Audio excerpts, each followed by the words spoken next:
stredu 22. júna sa konalo v Bratislave zasadnutie výkonného výboru. Atletická sezóna sa blíži k svojim vrcholom. Čo podstatné teda čelní predstavitelia nášho zväzu riešili?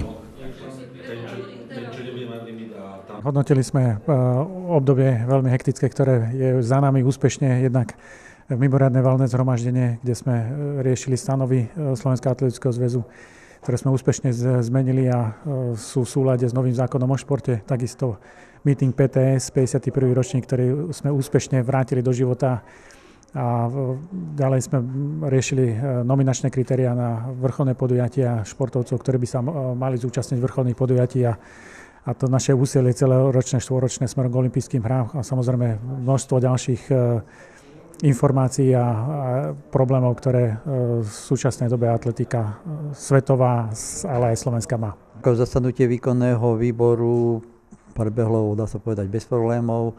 Niektoré veci, ktoré boli už aj v predchádzajúcom období pripomienkované, riešené boli, takže náprava nastáva, alebo teda upresnenie veci sa realizuje, takže výstupy by mali byť bez problémov. Ku Amsterdamu sa vyjasnilo pomerne dosť veľa. Máme 16 individuálnych limitárov plus ženské štafety obidve. Teda zatiaľ to vyzerá na 22 pretekárov, kde reálne asi to bude niekde ku 25 pretekárom, ktorí sa zúčastnia majstrovstiev Európy v Amsterdame.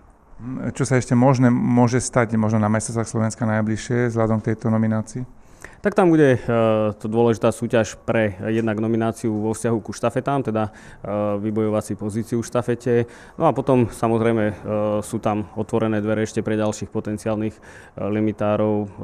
Ťažko teda niekoho teraz menovať, ale určite Nikola Lomnická bude bojovať o limit a budú tam určite viacerí pretekári, ale na majstrovstvách Slovenska to bude určite aj boj o olympiádu u viacerých pretekárov.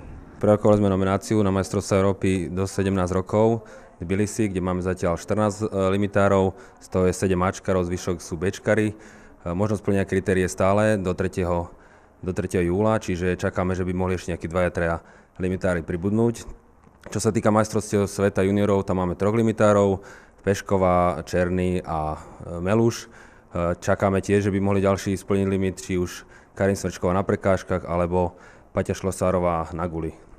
Takže tam by ten počet mohol naraz, prípadne ešte Ďurkechová na trojskoku. Tiež splnenie nominačných kritérií do 3. júla, čo títo pretekári budú sa snažiť splniť limit teraz na víkendových majstrovstvách Slovenska dospelých